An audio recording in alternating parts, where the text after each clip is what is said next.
നമ്മുടെ നിയമസഭാ തിരഞ്ഞെടുപ്പിൽ 3 മുന്നണികളും ശബരിമല സ്വർണ്ണക്കൊള്ള എന്നത് ഒരുപോലെ പ്രചാരണ ആയുധമാക്കുകയാണ് അല്ലെ. LDFും UDFും ആരോപണ പ്രത്യാരോപണങ്ങൾ ഉയർത്തി പരസ്പരം കൊമ്പ് കോർക്കുമ്പോൾ ഇരു മുന്നണികളെയും കുറ്റപ്പെടുത്തി BJPയും സജീവമായി രംഗത്തുണ്ട്. LDFിന്റെ വികസന മുന്നേറ്റ ജാഥയിൽ മുഖ്യമന്ത്രിയും പുതുയുഗ യാത്രയിൽ VD സതീശനും ചുമതലയേറ്റ ശേഷം കേരളത്തിൽ ആദ്യമായി എത്തിയ നിതിൻ നബീനും ഉന്നയിച്ചത് ഒരേ വിഷയമാണ്. ശബരിമല സ്വർണ്ണക്കൊള്ളക്കേസ് തിരഞ്ഞെടുപ്പിൽ ചർച്ചയാകുമ്പോൾ ആരാകും നേട്ടം കൊയ്യുക? ന്യൂസ് ആംഗിൾ ഇന്ന് പരിശോധിക്കുന്നതും ഇതേ വിഷയമാണ്. കോഴിക്കോട് നിന്ന് നമ്മുടെ റീജിയണൽ ചീഫ് പ്രസാദ് ഉറുമ്പശ്ശേരി നമുക്കൊപ്പം തത്സമയം ചേരുന്നുണ്ട്. Prasad, good morning.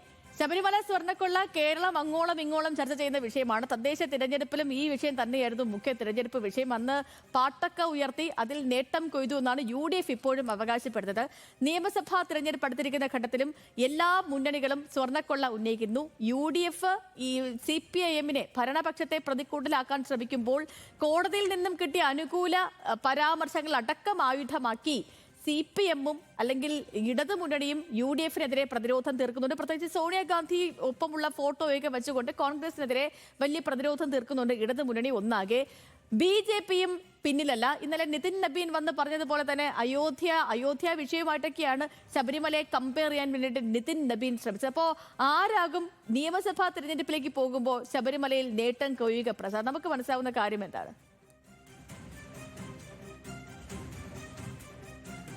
Good morning Sathalakshmi. തുടക്കത്തിൽ പറഞ്ഞതുപോലെ കഴിഞ്ഞ തദ്ദേശ തെരഞ്ഞെടുപ്പിൽ അത് UDFിന് വലിയ ഗുണം ചെയ്തു, ഈ സ്വർണ്ണക്കൊള്ള വിഷയം ഗുണം ചെയ്തു എന്നുള്ളതാണ് UDFിന്റെ ഒരു വിലയിരുത്തൽ.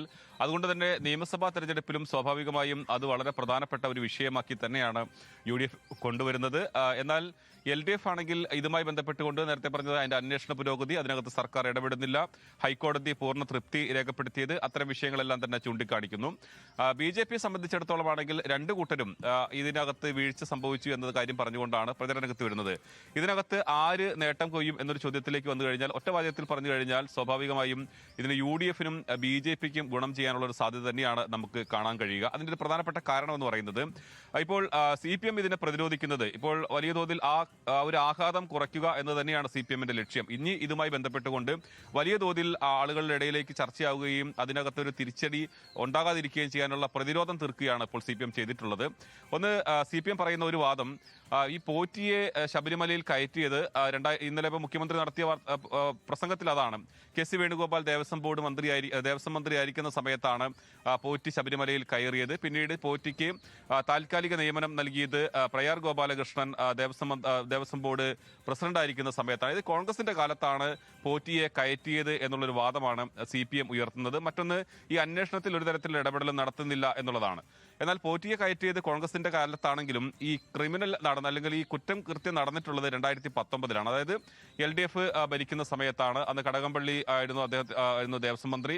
പിന്നീട് പത്മകുമാർ, ഇപ്പൊ അദ്ദേഹം അറസ്റ്റിലാണ്, ദേവസ്വം ബോർഡ് പ്രസിഡന്റായിരുന്നു. N വാസു ദേവസ്വം കമ്മീഷണറായിരുന്നു. അപ്പൊ CPMന്റെ ആളുകളെല്ലാം, ഈ പത്മകുമാറും ഇവരെല്ലാം അറസ്റ്റിലാണ്. ഇവർക്കെതിരെ ഒരു നടപടിയും ഇതുവരെയും CPM സംഘടനാ തലത്തിൽ എടുക്കുകയും ചെയ്തിട്ടില്ല. അപ്പോൾ അവരെ സംരക്ഷിച്ചു നിർത്തുന്നു എന്നൊരു ആരോപണമാണ് UDF ഉയർത്തിക്കൊണ്ടുവരുന്നത്. അതിനെ പ്രതിരോധിക്കാൻ ഇപ്പോഴും ആ ഭാഗത്ത് ഒരു പ്രതിരോധം തീർക്കാൻ CPMന് കഴിഞ്ഞിട്ടില്ല. അവരാകെ പറയുന്നത് അന്വേഷണവുമായി ബന്ധപ്പെട്ടുകൊണ്ട് അത് കൃത്യമായി നടക്കുന്നു, ഹൈക്കോടതിയുടെ പൂർണ്ണ തൃപ്തി ഹൈക്കോടതി തന്നെ രേഖപ്പെടുത്തുന്ന ഒരു സാഹചര്യം ഉണ്ടായിട്ടുണ്ട് എന്നുള്ളതാണ്. BJPയെ സംബന്ധിച്ചിടത്തോളം ഈ ഇവർക്ക് രണ്ടുപേരെ കുറ്റപ്പെടുത്തുന്ന സമയത്താണെങ്കിൽ പോലും തന്ത്രി അറസ്റ്റിലായതോടുകൂടി ആ ഒരു ഭാഗം കൂടുതൽ പറയാൻ BJP തയ്യാറാകുന്നില്ല എന്നുള്ളതാണ്. അപ്പോൾ വരുന്നത്, BJPക്ക് ഇതിനകത്ത് ഒരു താല്പര്യം ഈ ശബരിമലയിലെ സ്വർണ്ണക്കൊള്ളയിലെ മുഴുവൻ കുറ്റവാളികളും ശിക്ഷിക്കപ്പെടുക എന്നതിന്റെ അപ്പുറത്തേക്ക് ഒരു തന്ത്രി അറസ്റ്റിലായതോടുകൂടി ആ ഭാഗം അവരിൽ നിന്ന് പിന്മാറുന്നു. അപ്പോൾ അവർക്കൊരു രാഷ്ട്രീയ താല്പര്യം അതിലേക്ക് വരുന്നു എന്നുള്ളത് തന്നെയാണ് വരുന്നത്. അതുകൊണ്ട് ഇതൊരു സജീവ ചർച്ചയായി തന്നെ മാറും. പ്രത്യക്ഷത്തിൽ നോക്കുകയാണെങ്കിൽ നമുക്ക് ഇതിനകത്ത് UDFും BJPയും തന്നെയായിരിക്കും അല്പമെങ്കിലും നേട്ടമുണ്ടാക്കുക. ആ നേട്ടത്തിന്റെ അളവ് കുറയ്ക്കുക എന്നുള്ളതാണ് CPMനെ സംബന്ധിച്ചിടത്തോളം ഒരു വെല്ലുവിളി. അതുകൊണ്ടുകൂടിയാണ് അവർ ആദ്യകാലം തൊട്ട് 2004-ൽ ഇപ്പോൾ KC വേണുഗോപാലിനെയൊക്കെ പറഞ്ഞ് ഇത്തരം പ്രതിരോധം തീർക്കുന്നതിന്റെ ഒരു പ്രധാനപ്പെട്ട കാരണമായി മാറുന്നത്. ശരി, ഓക്കെ. പ്രസാദ് ഉറുമ്പശ്ശേരിയാണ് വിശകലനങ്ങൾ നടത്തിയത്.